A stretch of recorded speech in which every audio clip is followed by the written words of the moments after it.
इस भाग को याद रखेंगे, आर्टिकल अभी नहीं याद रखेंगे क्योंकि ये आर्टिकल नहीं पूछे जाते कि किस आर्टिकल से किस आर्टिकल से। यदि आप आरओ की तैयारी कर रहे हैं तो हमेशा याद रखिएगा कि ये सारे आर्टिकल बहुत पूछे जाते हैं। इसमें सबसे पहले आपको यह याद रखना है कि राज्यपाल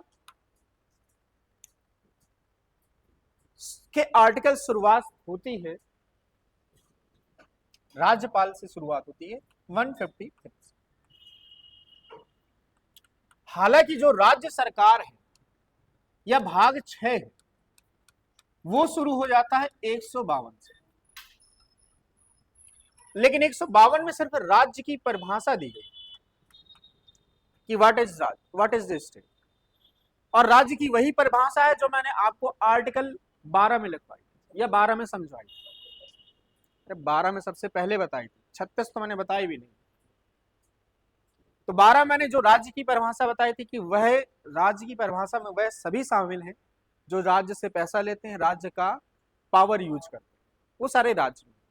आपकी सरकारी कंपनियां भी एक तरह से राज्य की भूमिका, लेकिन गवर्नर के पद या गवर्नर के प्रावधान 153 से चालू। ठीक, सबसे पहले याद रखना है कि जो हमारा भारत का राज्यों का राज्यपाल होता है वो होता है संवैधानिक प्रमुख। कहां का संवैधानिक प्रमुख होता है? राज्यों का। इसी तरह मैंने आपको भारत का संवैधानिक प्रमुख पढ़ाया था, उसमें होता है राष्ट्रपति। कोई अंतर नहीं मिलेगा, बस शब्द अंतर हो जाएगा कि जहां राष्ट्रपति लिखा था वहां राज्यपाल रखना है, जहां प्रधानमंत्री लिखा था वहां सीएम साहब को रखना है। बाकी सारा प्रोसीजर वही। देखिए पहला प्रोसीजर सेम। दूसरा, राज्य का वास्तविक प्रमुख कौन होता है? वास्तविक प्रमुख बोला बेटा, कहे भांग पियो। जैसे भारत में वास्तविक पावर किसके पास है? सारी प्रधानमंत्री के पास होती है, तो यहां पर किसके पास होंगी? मतलब इस संविधान ने एक प्रमुख बना रखा है कि राज्य का सारा पावर होगा, संविधान ने दिया है राज्यपाल को, लेकिन रियल में पावर होती है सीएम के पास। ऐसा ही मैंने वहां भी लिखवाया था कि संवैधानिक प्रमुख भारत का कौन है? राष्ट्रपति। और वास्तविक प्रमुख कौन होता है भारत के? कोई अंतर नहीं। दो चीजें हो गई। तीसरी चीज आपको यह याद रखनी है कि जो राज्यपाल का ऑफिस है,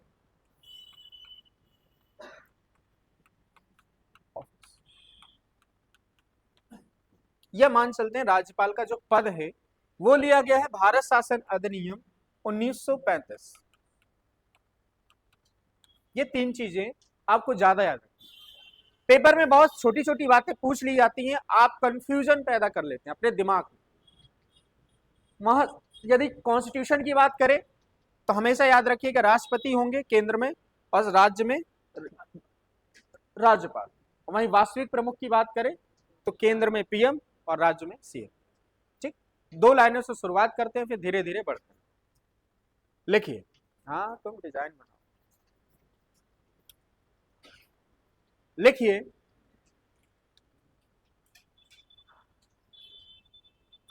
अनुच्छेद 153 के अनुसार,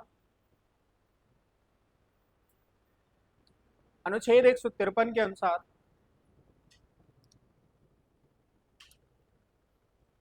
प्रत्येक राज्य में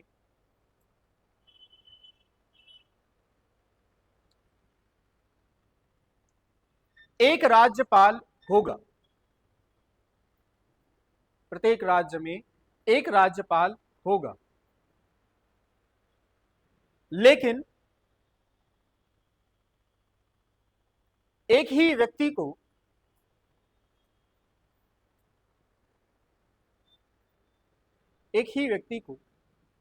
एक से अधिक राज्यों का राज्यपाल नियुक्त किया जा सकता है।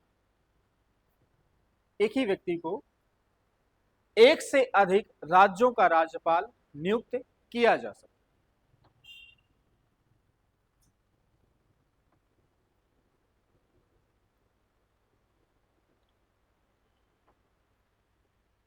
तथा राज्य का संवैधानिक प्रमुख,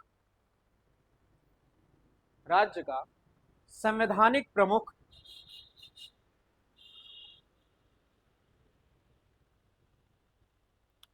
राज्यपाल होते हैं।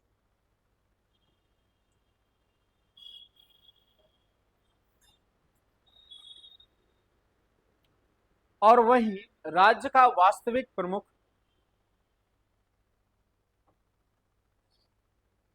और वही राज्य का वास्तविक प्रमुख राज्य के सीएम होते हैं। राज्य के सीएम होते हैं।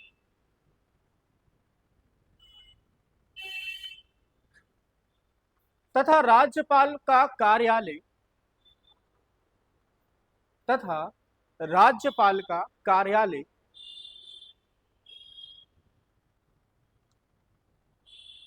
भारत शासन अधिनियम 1935 भारत शासन अधिनियम 1935 के प्रावधानों के अनुरूप है।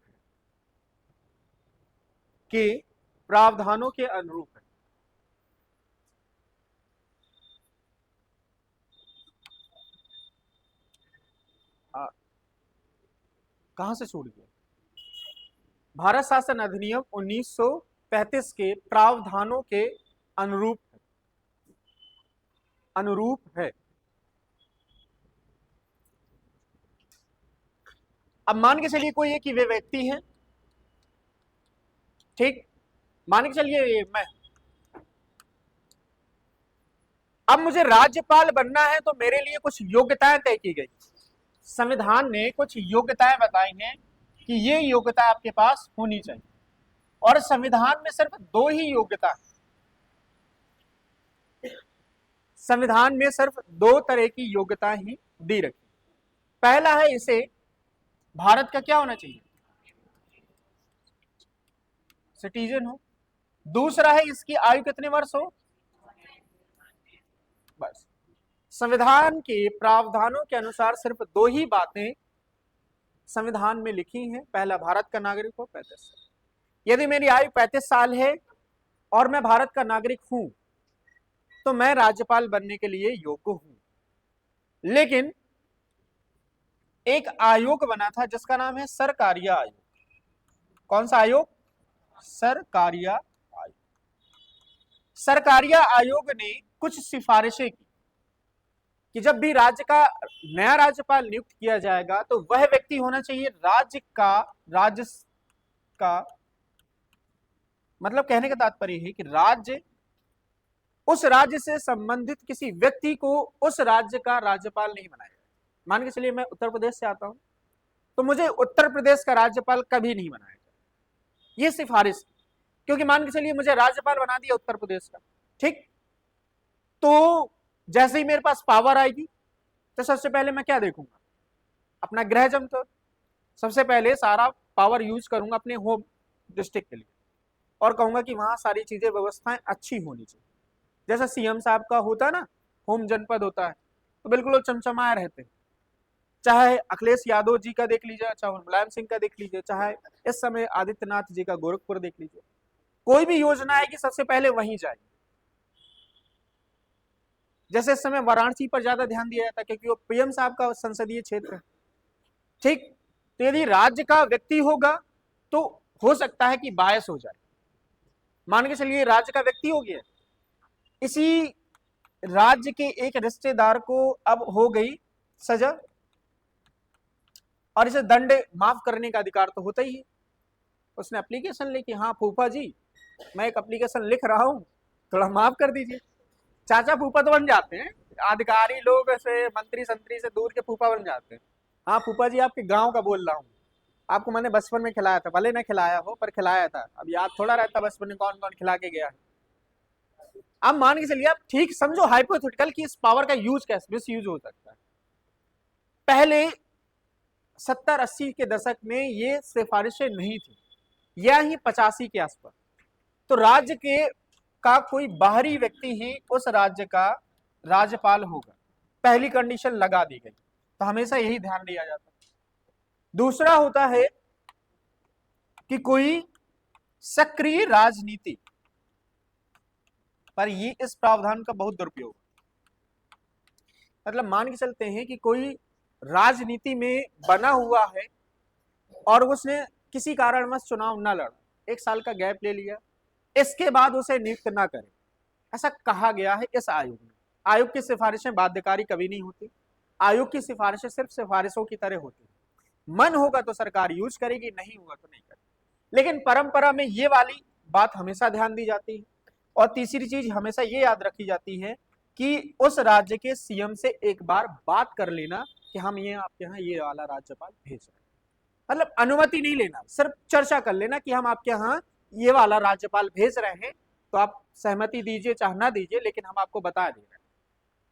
3 कंडीशन है जिसमें सिर्फ एक फॉलो होती है कि वो राज्य का व्यक्ति नहीं होगा, बाकी इनका कोई मतलब है नहीं। क्योंकि आपने अभी देखा होगा कि झारखंड के राज्यपाल कौन है, कोई बताना चाहेगा? उनका नाम है संतोष गंगवार, नाम सुना है? वो मंत्री थे पिछले जो इससे पहले की भारत की सरकार थी उसमें वो मंत्री का दर्जा प्राप्त था, लेकिन इस साल उन्हें चुनाव लड़ने की अनुमति नहीं मिली, उनकी पार्टी ने दी और उन्हें क्या बना दिया। तो सक्रिय राजनीति का तो ये बिल्कुल तरह से दुरुपयोग है। इसी तरह छत्तीसगढ़ में राज्यपाल कौन है सर? ये परमात्माओं, आप भारत में रहते हैं, भारत के सीएम और कम से कम गवर्नर का नाम तो पता हो। नहीं, वो तेलंगाना के रमन डेका है, और रमन डेका वही है जो छत्तीसगढ़ के सीएम भी रह चुके, ठीक है। और इस साल उन्होंने चुनाव में खूब योगदान दिया छत्तीसगढ़ में, लेकिन किसी कारणवश उन्हें अनुमति नहीं मिली और उस समय वो राज्य के गवर्नर, तो इसका खूब दुरुपयोग होता है। सीएम साहब से फिर नाम और बता दिया जाता है कि हाँ एक लेटर भेज रहे हैं, पहुंच रहे हैं, पूछा उछा, सिर्फ ये चीजें पूछी जाती है। और पेपर में ये आयोग कभी कभी पूछ लिया जाता है कि सरकारी आयोग किसकी नियुक्ति से रिलेटेड है, तो उसका नाम है राज्य। और ये यूपीएससी में आया था 2020 में। अब यूपीएससी ने ऐसा क्वेश्चन पूछा तो आपसे पूछ ही सकते हैं। लिखिए लिखिए अगली लाइन से,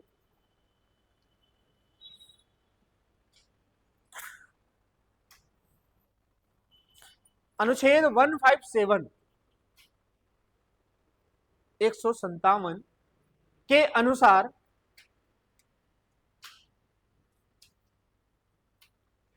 राज्यपाल बनने के लिए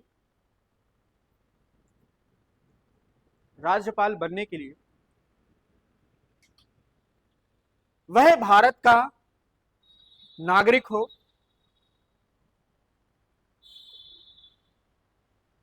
बनने के लिए वह भारत का नागरिक और उसकी आयु 35 वर्ष हो चुकी, और उसकी आयु 35 वर्ष हो चुकी।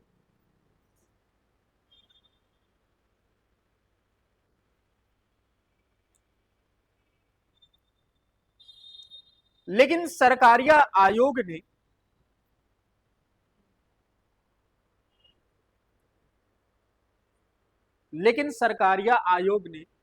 राज्यपाल नियुक्ति से संबंधित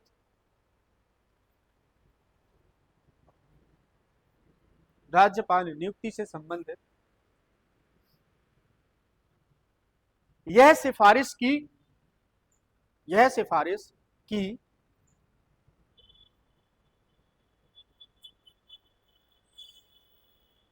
कोई भी राज्यपाल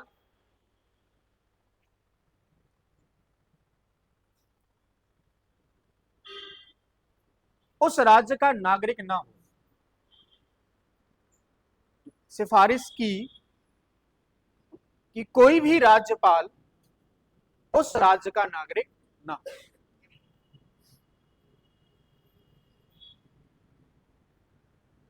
बस इतना ही, बाकी आप थोड़ा दिमाग रख सकते हैं तो ठीक है, नहीं तो सिर्फ इतना ध्यान, ये नहीं पेपर में नहीं आती, ये सब समझाने के लिए बस। मान के चलिए योग्य व्यक्ति तो मिल गया, ठीक, योग्यता धारण करने वाला व्यक्ति मान के चलिए मैं मिल गया। इसके बाद अब इसकी कोई ना कोई नियुक्ति करेगा, तो राज्यपाल की नियुक्ति कौन करता है? भारत के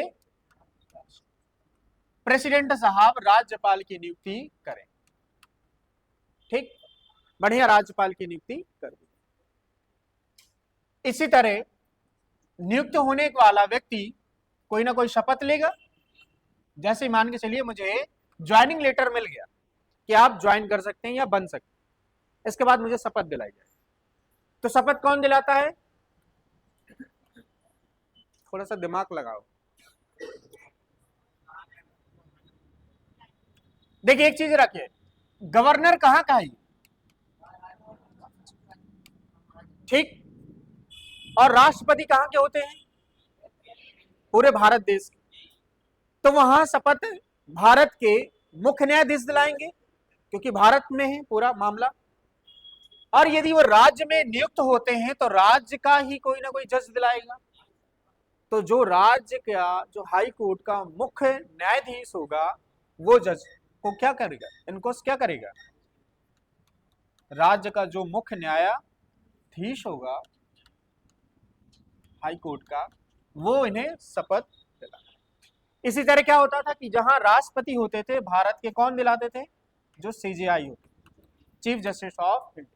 बस थोड़ा सा ध्यान रखना है कि राष्ट्रपति पूरे भारत के लिए या केंद्र के लिए है और राज्यपाल राज्यों के लिए। तो शपथ कौन दिलाएगा? ये दिलाएगा। और मान के चलिए ये किसी कंडीशन वश नहीं है, तो फिर कौन दिलाएगा? जो सबसे सीनियर लॉयर होगा, वरिष्ठ। वहां भी यही कंडीशन थी बेटा, और कुछ नहीं था, कोई अंतर नहीं। ठीक, और ये शपथ का आर्टिकल जरूर याद रखिएगा 159, और ये कई बार पूछा गया। ठीक, और मुझे कौन बताएगा कि राष्ट्रपति किस आर्टिकल के तहत शपथ लेते हैं? तुम नहीं बताना, 3 लोगों को पता। बाकी बेटा कहा था ना पढ़ के आने को, 4 लोग। ईमानदारी से बताइए पढ़ा है या नहीं पढ़ा? पर भूल गए, कॉपी ले गए। बहाना तो बहुत अच्छा, कॉपी ले गए। कॉपी दे दिया करो बेटा पढ़ने के लिए, नहीं ऐसे ही बहाना बना। वो किस आर्टिकल के तहत लेते हैं राष्ट्रपति शपथ? 60। बस कुछ नहीं याद रखना, एक ही नंबर तो बढ़ाना या घटाना। ठीक है, तो आप थोड़ा ध्यान दीजिएगा। एक चीज मैं एक ट्रिक और बता दूं, जब भी कोई आर्टिकल राज्य और केंद्र में होगा तो आपको कुछ नहीं करना, इसमें से कितना करना? 100 जोड़ना है, तो कितना हो जाएगा? 160 हो जाएगा, और एक घटा दो। लेकिन कहीं कहीं ये कंडीशन नहीं लागू होगी, कहीं कहीं कंडीशन सिर्फ ये लागू होगी कि सिर्फ आपको कुछ नहीं करना। जैसे 76 आर्टिकल है, मैंने इसमें 100 जोड़ा तो 176 हो गया। ठीक, 76 आर्टिकल किसके लिए यूज होता है? Attorney general. लेकिन राज्य में भी एक महाधिवक्ता होते हैं और उसका आर्टिकल आता है 165। इसके लिए हमें क्या करना पड़ेगा? घेरा घटाना पड़ेगा। नॉर्मली आप यदि तुक्का मारना चाहें पेपर में, जैसे मुझे भूल जाते हैं, तो कुछ नहीं करता, 100 जोड़ता हूं, घेरा घटा देता हूं। सिर्फ मुझे एक के याद रहते हैं, वो केंद्र सरकार। बाकी के मैं याद करने की ज्यादा कोशिश नहीं करता। आप एक बार केंद्र सरकार के अच्छे से आर्टिकल याद कर लीजिए, फिर इसके बाद आप रिलैक्स कर सकते। जैसे मैं आपको पढ़ाऊंगा आर्टिकल 74, ये किससे रिलेटेड है? मंत्री परिषद। यदि मैं वही कंडीशन लगा के 100 जोड़ दूं तो कितना हो जाएगा? 174, और घेरा घटा दूं। सेम यही आर्टिकल राज्य की मंत्री परिषद का। समझ रहे हैं? सिर्फ एक बार याद को रखना। यदि 72 की बात करूं तो इसमें क्या है? क्षमादान की शक्तियां। वही कंडीशन लगाइए, 100 जोड़ा तो कितना हुआ? 172, घेरा घटाया कितना आया? राज्यपाल की क्षमादान की शक्तियां किस में होंगी? 160, 161। सबसे बेस्ट ट्रिक है, एक बार आप पढ़ लीजिए। कुछ के आर्टिकल हालांकि बदले रहते हैं तो वो थोड़ा ध्यान देना होता है, बाकी आप 80% मामलों में यही केस पाएंगे कि 100 जोड़ो, घेरा घटा दो, सेम आर्टिकल मिल जाए। ठीक, तो लिखो लिखो लिखो लिखो, योग्यता के बाद लिखो अगली लाइन से, नियुक्त किए गए राज्यपाल को, नियुक्त किए गए राज्यपाल को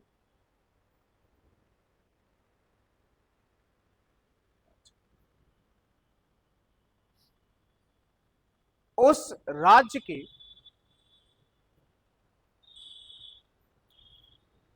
उच्च न्यायालय के, उस राज्य के उच्च न्यायालय के मुख्य न्यायाधीश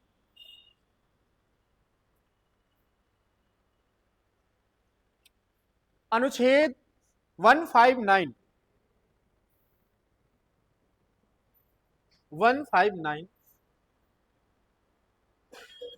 के अनुसार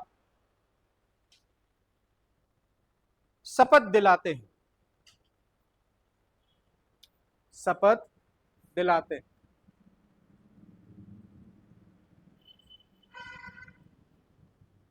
तथा इनकी अनुपस्थिति में,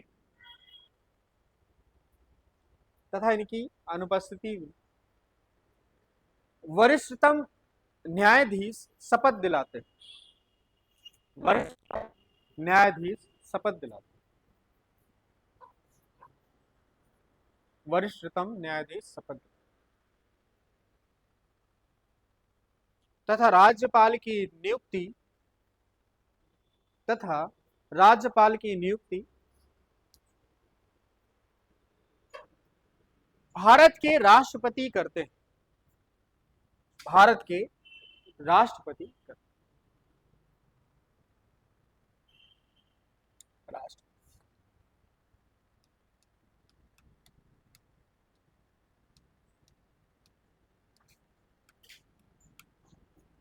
मान के चलिए योग्य व्यक्ति मिल गया, राष्ट्रपति ने नियुक्त कर दिया, शपथ ले लिया। अब शपथ लेने के बाद अब उसका कार्यकाल जो भी होगा, टेन्योर पीरियड होगा, वो शुरू हो जाएगा। तो नॉर्मली राज्यपाल का कार्यकाल कितना होता है? नॉर्मली होता है जिस दिन वो शपथ ले लेता है उसी के दिन से 5 सालों तक वो राज्यपाल रहेगा। लेकिन ये जरूरी नहीं है कि राज्यपाल 5 सालों तक रहेगा, क्योंकि प्रेसिडेंट साहब ने इन्हें नियुक्त किया है, तो प्रेसिडेंट साहब के ये प्रसाद पर्यंत रहते हैं। जब तक इन्हें प्रसादी मिलती रहेगी तब तक ये बने रहे, समझो करो। प्रसाद पर्यंत का मतलब है इनकी जब तक मर्जी होगी तब तक वो बने हैं उस पद पर, जिस दिन मर्जी खत्म उस दिन वो हटा दे। प्रसाद का मतलब होता है जब तक उन्हें प्रसादी मिल रही है, बिना बिना कारण के भी हटा दे। ऐसी लड़ाई हुई थी, बताऊं, बीच में हुई थी जब इंदिरा गांधी की सरकार बनी, तो उन्हें 10 से 11 राज्यों के राज्यपाल हटा दिए। जब जनता पार्टी की सरकार बनी तो उन्होंने 10 से 11 राज्यों के राज्यपाल हटा दिए। फिर अगली बार सरकार बनी तो जो भाजपा के द्वारा, जो उस समय जनता पार्टी की सरकार थी, उसके द्वारा नियुक्त सारे राज्यों के राज्यपालों को हटा दिया। लड़ाई चलती रहती। तो संविधान में एक चीज लिखी है कि कोई भी राज्यपाल राष्ट्रपति के प्रसाद पर्यंत तक बना रहेगा, ठीक। लेकिन समानता उसका कार्यकाल कितने साल होगा? 5। लेकिन ये क्या कर सकता है? त्याग पत्र भी दे सकता है। और त्याग पत्र किसे देगा? जिसने इसे नियुक्त किया है उसी को त्याग पत्र देने के अलावा और कोई प्रावधान संविधान में दिए नहीं गए कि जैसे राष्ट्रपति को हम महाभियोग के द्वारा हटा सकते हैं, ठीक। लेकिन राज्यपाल पर किसी भी प्रकार का कोई भी महाभियोग नहीं लगाया। राज्यपाल को हटाने के लिए राज्यों की विधायिका के पास कोई भी पावर नहीं, इसलिए नहीं है क्योंकि राज्यपाल को इलेक्शन के माध्यम से नहीं चुना जाता और राष्ट्रपति को इलेक्शन के माध्यम से चुना, ठीक। इसलिए यह प्रक्रिया नहीं रखी। हालांकि ये जब इसकी मृत्यु हो जाए तब इसका पद खाली हो जाए, तो 2-3 कंडीशन है, इसका पद खाली हो सकता है। लिखो अगली लाइन से, राज्य का राज्यपाल राज्य का राज्यपाल राष्ट्रपति के प्रसाद पर्यंत बना रहता है, राष्ट्रपति के प्रसाद पर्यंत बना रहता है।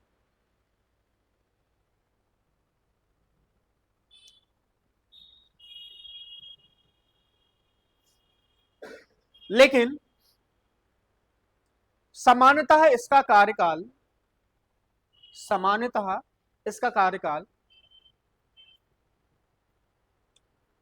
शपथ लेने के दिन से ही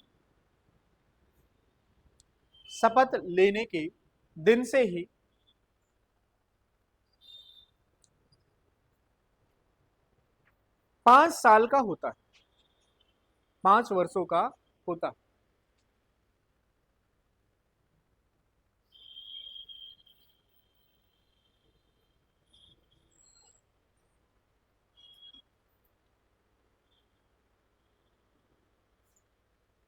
ब्रैकेट में लिख लो अनुच्छेद 155, अनुच्छेद 155, ठीक, मतलब 155 में इसके कार्यकाल को बताया गया, पेपर में आरओ में आता। अगली लाइन से लिखो, राज्य का राज्यपाल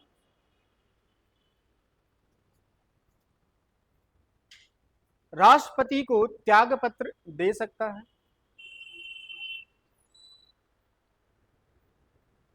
दे सकता है।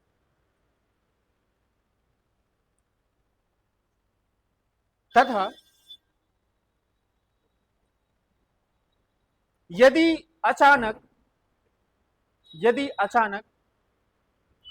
राज्यपाल की मृत्यु हो जाए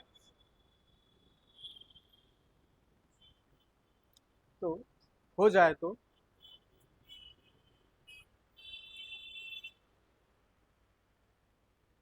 उस राज्य के उच्च न्यायालय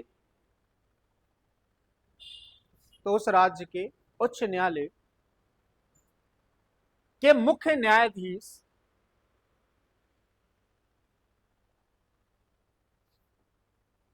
कार्यकारी राज्यपाल के रूप में, तो उस राज्य के उच्च न्यायालय के मुख्य न्यायाधीश कार्यकारी राज्यपाल के रूप में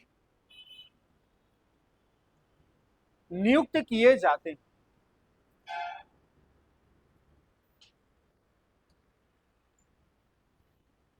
नियुक्त किए जाते। तो मान के चलिए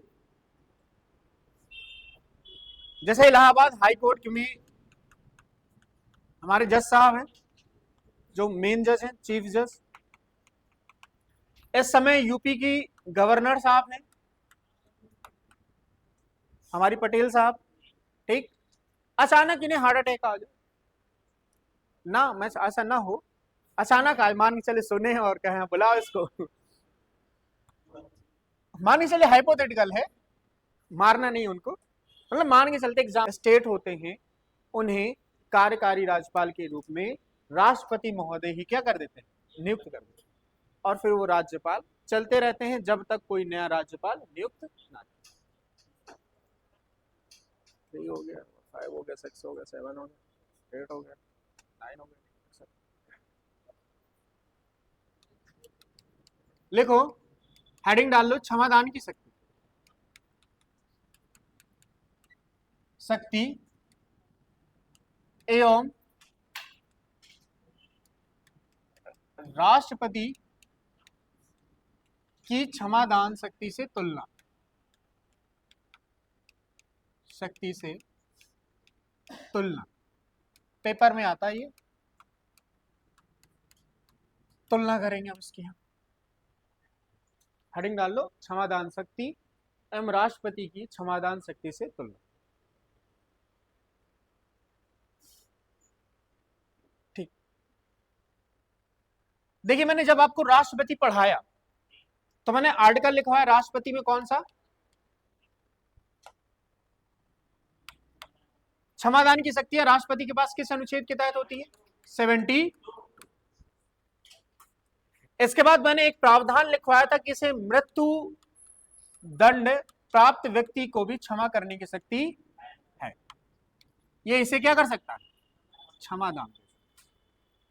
ठीक।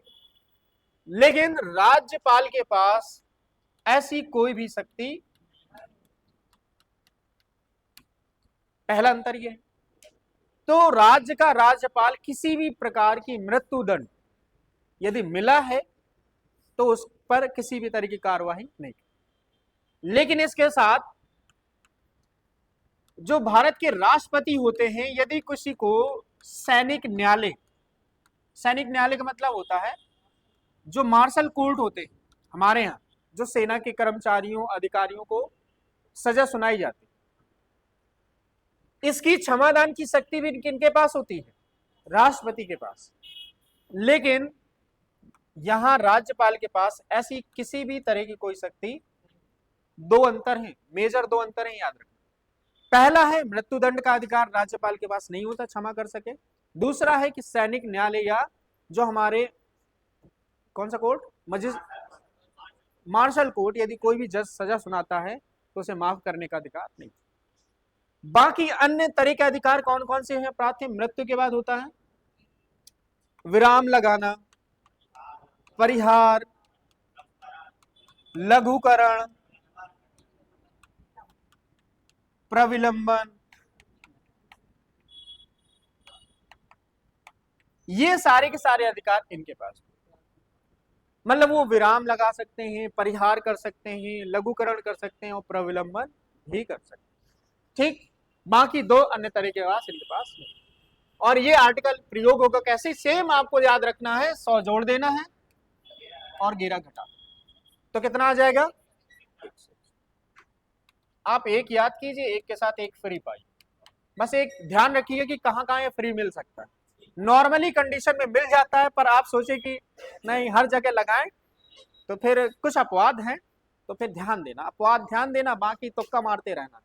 जब मुझे आता नहीं ना तो मैं यही करता हूँ, 90% तो सही हो जाऊंगा।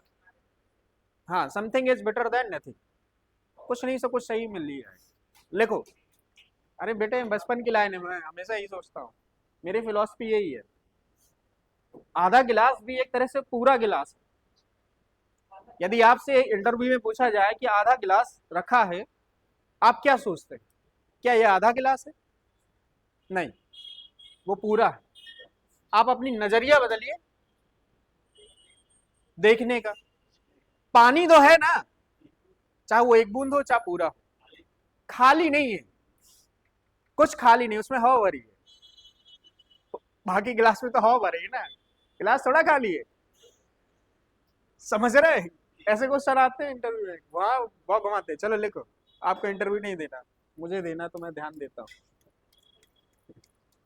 ऐसा परेशान बहुत करते हैं, दम से तफरी लेते हैं। लिखो, अरे बैठे बैठे सो जाएंगे आपके सामने, आपको इरिटेटिंग नहीं महसूस होगा कि बढ़िया सूट बूट पहन के आया हूँ, इंटरव्यू देने आया हूँ, बड़ा मन उत्साह होगा। कोई तमाकू यदि खाने का आदत तो आप इरिटेट हो जाएंगे।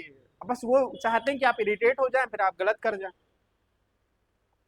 मान के चलिए आप बन गए डीएम साहब, अब वहां का विधायक आएगा, वही बैठ के तमाकू खाएगा, मीटिंग में बैठा हुआ तमाकू खा रहा होगा, तो आप इरिटेट होंगे। आपको पावरफुल है, पर आपको शांत रहना, वहां पर तमाकू खा लेने देना उसे, खा लो बेटा। एक दिन थोड़ा रोक, विधायक जी खा लीजिए आराम से, फिर चर्चा करते। आराम से विधायक जी को खिलाओ।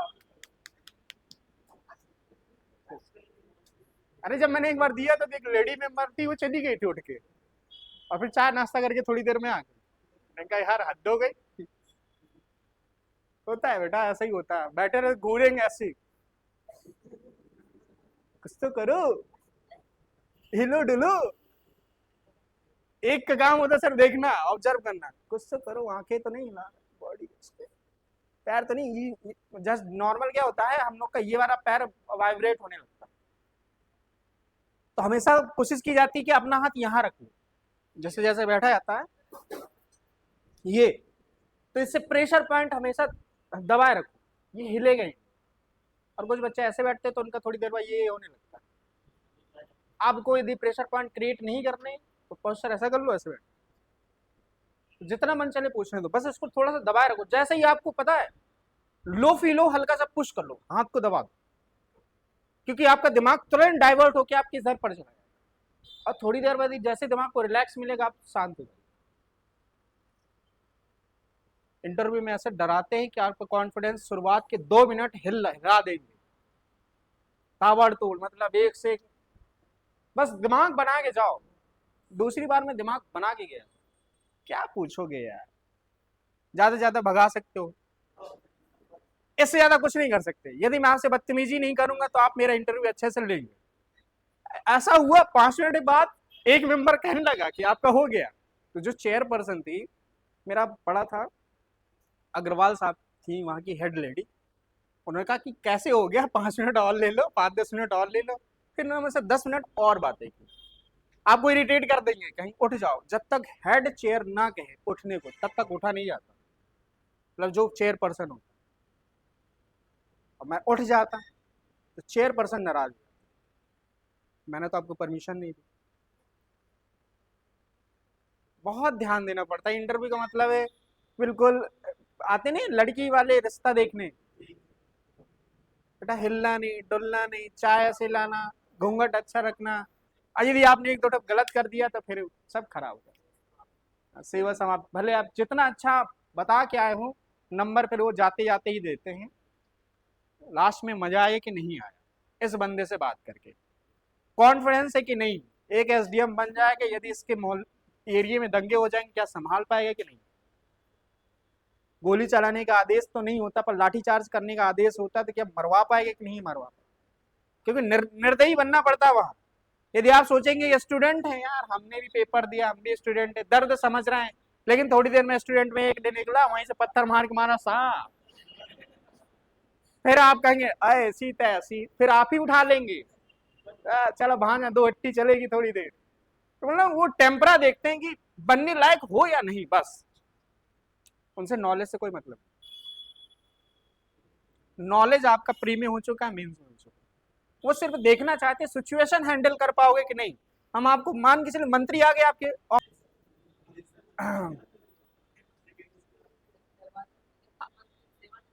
यही समय आएंगे कुछ साल के बाद, तो बेटा शांति का सबसे बड़ा उपाय है 5 मिनट ऐसे बैठ जाना और सॉरी बोल देना, बात खत्म, लड़ाई झगड़ा खत्म।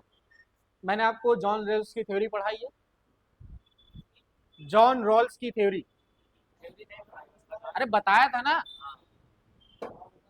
आप लोग नहीं आए। बस थोड़ी देर बैठ के सोच लेना है कि काश यदि मैं यहाँ पर होता, मान के चलिए शादी हो गई, तो मैसेज की जगह आप खड़े हो जाइए, सोचिए कि मैं यदि होता तो क्या मेरे अंदर ऐसा ही रिएक्शन आता। बस मान के चलिए बहुत सारा काम कर रही दिन भर, अब शाम के आपको खाने में बाल मिल जाए, तो आप चिल्ला देंगे, ढंग से नहीं बनाती हो, तुम्हारी जुल्फे से सुबह सूप नका बना देंगे, सजनी से तुम्हें गजनी बना देंगे, 4 बातें बोली, मूड खराब। अब सोचिए कि हो सकता है बाय मिस्टेक चला गया, अब थोड़ी देर सोचिए, क्या बोलने से पहले मुझे बोलना चाहिए, कलह तो मच जाएगी ना, मैसेज खाएंगे नहीं, फिर आप थोड़ी देर से क्या हो गया क्या। अनुच्छेद 161 के तहत, अनुच्छेद 161 के तहत क्षमादान की शक्तियां रखता है, क्षमादान की शक्तियां रखता है, जिसके अनुसार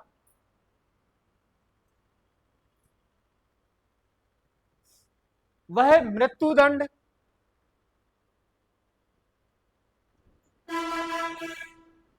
और सैनिक न्यायालय से प्राप्त, जिसके अनुसार मृत्युदंड और सैनिक न्यायालय से प्राप्त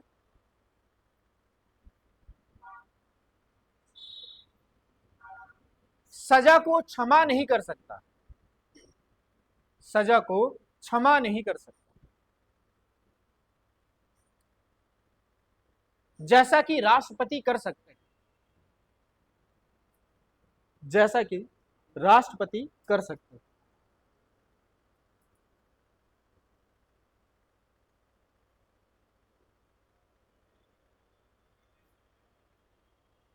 तथा राज्यपाल विराम परिहार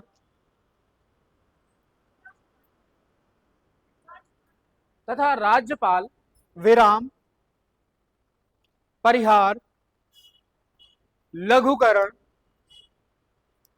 प्रविलंबन